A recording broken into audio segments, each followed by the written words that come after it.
Paramashivoham Om Nityananda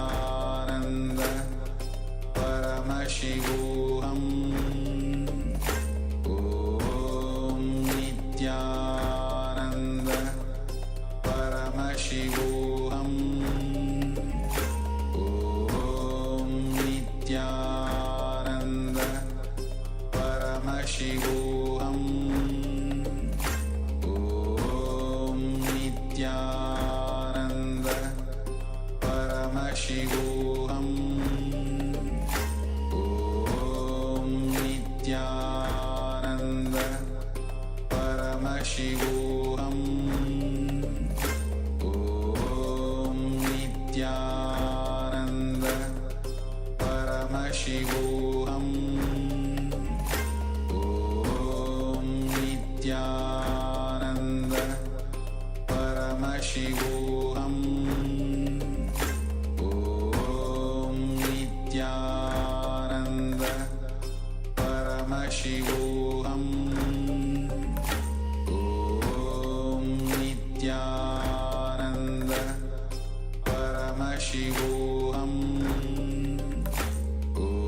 Om Nityananda Paramashivoham Om Nityananda Paramashivoham Om Nityananda Paramashivoham Om Nityananda Paramashivoham Om Nityananda Paramashivoham Om Nityananda Paramashivoham Om Nityananda Paramashivoham Om Nityananda Paramashivoham Om Nityananda Paramashivoham Om Nityananda Paramashivoham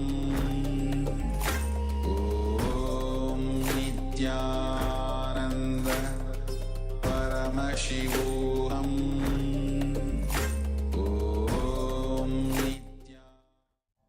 Nityanam everyone, all of you can relax now.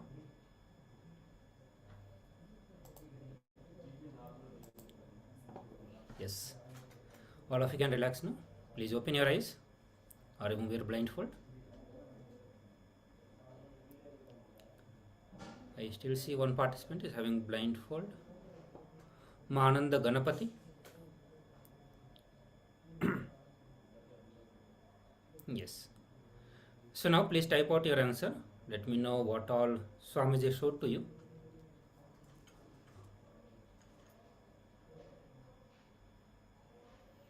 And then I'll project the picture also. We'll have one more round of this power manifestation.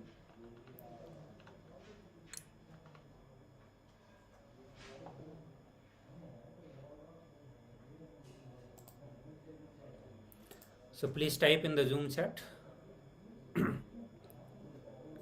I request Manding to ask all other Chinese participants to share the result of power manifestation, what actually you saw during this power manifestation, during this blindfold reading.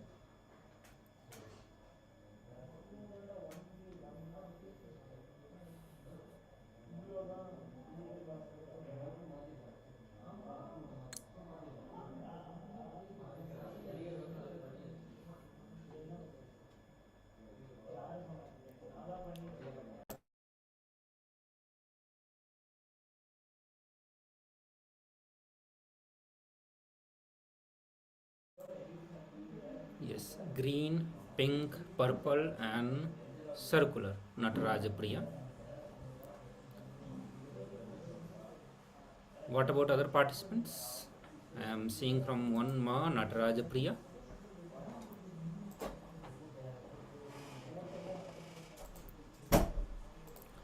Okay, so this is the picture which I was projecting. I think it is same as the last round of power manifestation.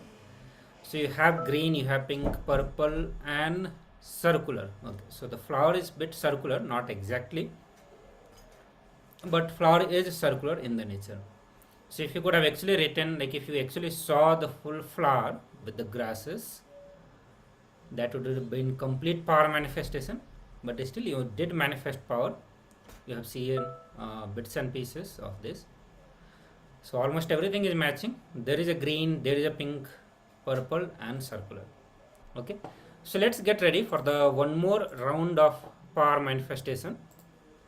I am going to project another picture here.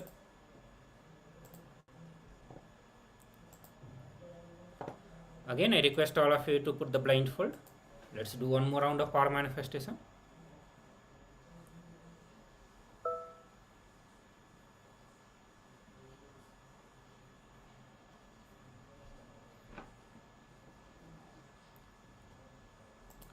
Okay, morning is sharing Chinese room, no one has shared. Okay, I see many of the Chinese participants are here also, who are actually not typing their answer, maybe because of the language difference.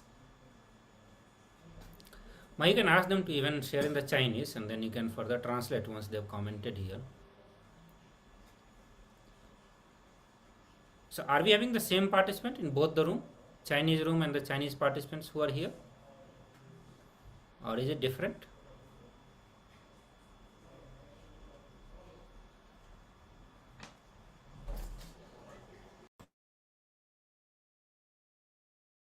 Okay, so for other participants, I'll start projecting the picture, and yes, so all of you have put the blindfold. I'm going to project the picture. So please start chanting Mahavakya and connect with Swamiji.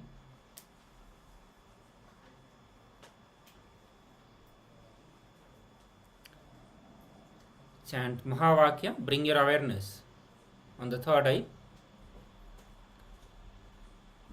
No pressure on the third eye. Bring restful awareness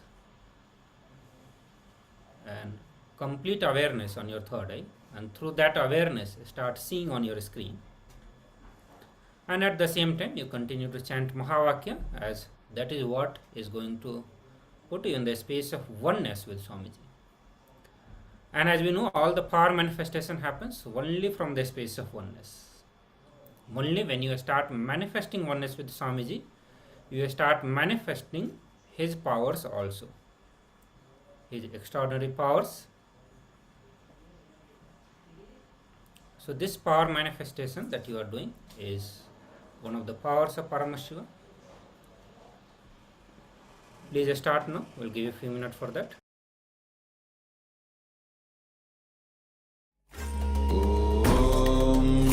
Nityananda Paramashivoham Om Nityananda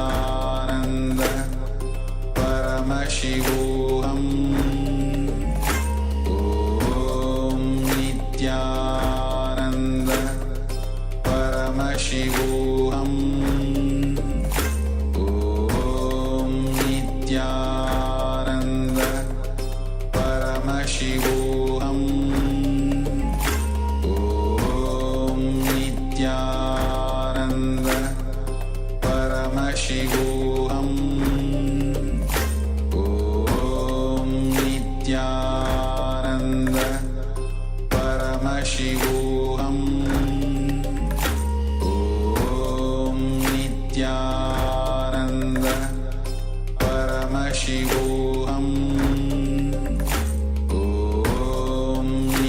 Om Nityananda Paramashivoham Om Nityananda Paramashivoham Om Nityananda Paramashivoham Om Nityananda Paramashivoham Om Nityananda Paramashivoham Om Nityananda Paramashivoham Om